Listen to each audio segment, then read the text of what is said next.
جو بیچاری ہماری ماں بہن بہو بیٹیاں بے پردہ گھومتی ہیں، گندا لباس پہنتی ہیں، دوسروں کے نفس کو پک اپ کراتی ہیں اور مختصر لباس اور باریک لباس پہنتی ہیں، ان کے دل پر اللہ کے عذاب کے جوتے ہیں.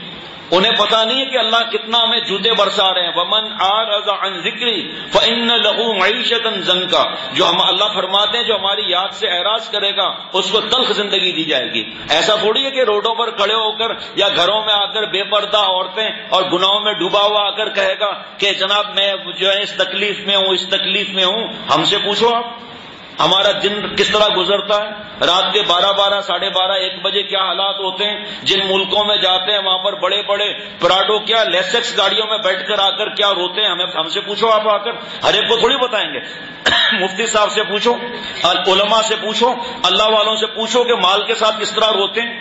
ہم سے پوچھو کہ جناب بے پردہ عورتیں ایک بیان سننے کے بعد خط لکھتی ہیں، رو رو کے خط لکھ رہی ہیں.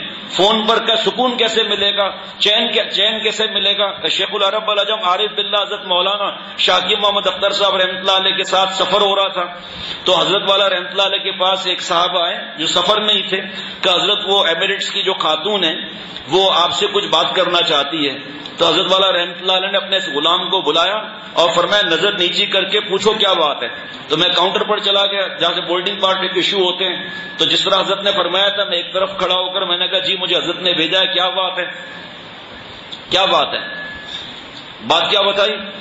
ہر وقت ایئر کنڈیشن میں ہیں، تنخواہیں بھی اچھی ہیں، ایئر لائن کا ٹکٹ بھی بہت کم ہوتا ہے، ویزا کی بھی مشکلات نہیں ہیں، تنخواہیں بھی بہت زیادہ ہیں.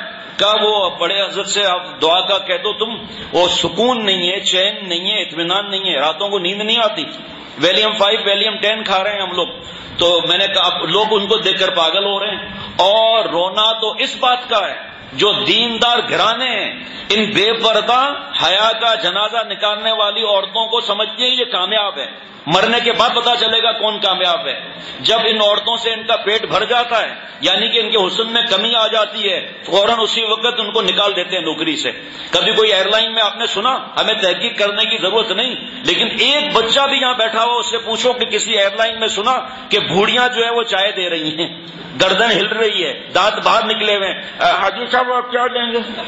تو دفاع ہو جا یہاں سے، مجھے کچھ نہیں چاہیے. جو بھوک تھی وہ بھی گئی.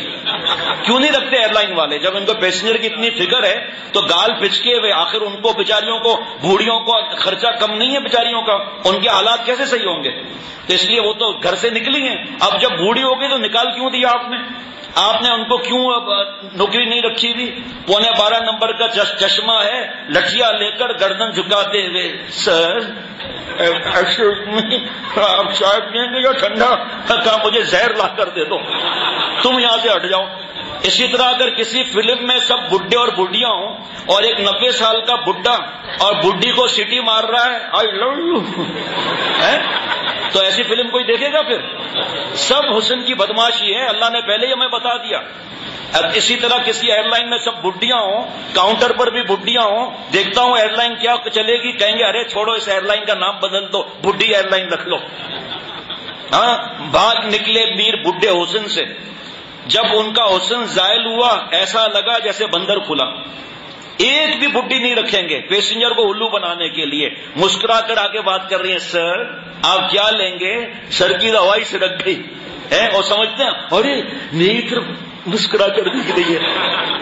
بیوقوف تجھے الو بنا رہی ہے، پیسے اسی چیز کے ملتے ہیں. حضرت مولانا مظہر صاحب دامت برکاتہم سے خط کے ذریعے ایروسٹس کی انسٹرکٹر جو ہوتی ہے وہ بیعت ہو گئی، خط کے ذریعے سچی توبہ کر لی، گھر پہنچ گئی، پھر باہر نکلنا بند کر دیا، گھر سے پردے میں آ گئی. اس نے حضرت کو خط لکھا کہ ہم جو ایروسٹسوں کو سکھاتے ہیں تو رات کو زیتون کے تیل سے چہرے کی مالش کرتے تھے ہم.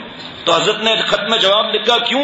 کہا اس لیے کہ ان کو ہم بتاتے ہیں کہ اس طرح مسکرا کر پیسنجر کو الو بناؤ. تو ہمیں تو صبح سے لے کر رات تک سکھانا پڑتا تھا، تو ہمارے جبڑے تو ایسے ہی ہو جاتے تھے، ہر وقت دانت نکلے ہوئے ہیں. آپ بتاؤ اللہ تعالیٰ غصہ نہیں کریں گے؟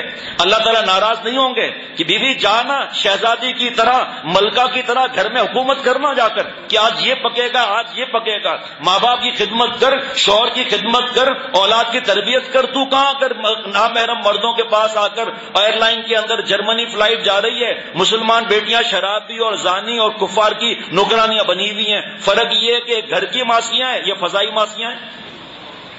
اور نامحرم کے بغیر شرعی سفر کرنا، راتوں کو وہاں وقت دوسرے ملکوں میں دوسرے شہروں میں جانا، ماں باپ کو کوئی پرواہ نہیں، آپ خود فیصلہ کر لو۔ اگر کوئی فلم کے جو عاشق بنتے ہیں اور ایک دوسرے سے پوچھتے کوئی نئی فلم آئی ہے، کوئی نئی فلم آئی ہے، کہاں آئی ہے، کیا کیا کیا اسٹوری کیا ہے، کیا اسٹوری یہ ہے کہ 100 بڈھے ہیں، 100 بڈھیاں ہیں، وہ بڈھا بڈھی کو پھنسا رہا ہے، آنکھ ماری تو نکلی آنکھ باہر نکل گئی ہے، تو کوئی کیا کرے گا پھر اس وقت، کہے گا دفع کرو اس کو۔ یہ سارے حسن کے جھگڑے ہیں، جب یہ حسن زائل ہو جائے گا سارے جھگڑے بھی ختم ہو جائیں۔ اور اللہ تعالیٰ کا جو عشق حاصل کرنا چاہتا ہے وہ مولا سے محبت کرتا ہے جو ہمیشہ سے ہمیشہ رہے گا۔ بچا کعبہ دل کو سڑی گندگی سے، بچا کعبہ دل کو، دل اللہ کی رہنے کی جگہ ہے، بچا کعبہ دل کو سڑی گندگی سے، تیری لیلا تو یادنی ہے موتنی ہے۔ یادنی کے اندر ایک نقطہ بڑھا دینا تو پتہ چل جائے گا میں کیا کہنے والا ہوں۔ وجہ کیا ہے بھائی؟ وجہ کیا ہے؟ یہ خاک ہو جائیں گے قبروں میں حسینوں کے بدن، مٹی خاک ہو جائیں گے قبروں میں حسینوں کے بدن، عارضی دلبر کے خاطر راہ پیغمبر صلی اللہ تعالی علیہ وسلم کو نہ چھوڑ۔ عارضی اس نے جس نے پاگل کیا ہوا ہے۔ اب سوچے آدمی کہ ہمیں جوانی کس نے دی؟ اللہ تعالیٰ نے دی۔ خاک یعنی کہ مٹی، لڑکی مٹی کی، لڑکا مٹی کا۔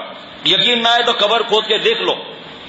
کسی خاکی پر مت خاک کر اپنی زندگانی کو، کسی خاکی پر مت خاک کر اپنی زندگانی کو، جوانی کر فدا اس پر کہ جس نے دی جوانی کو۔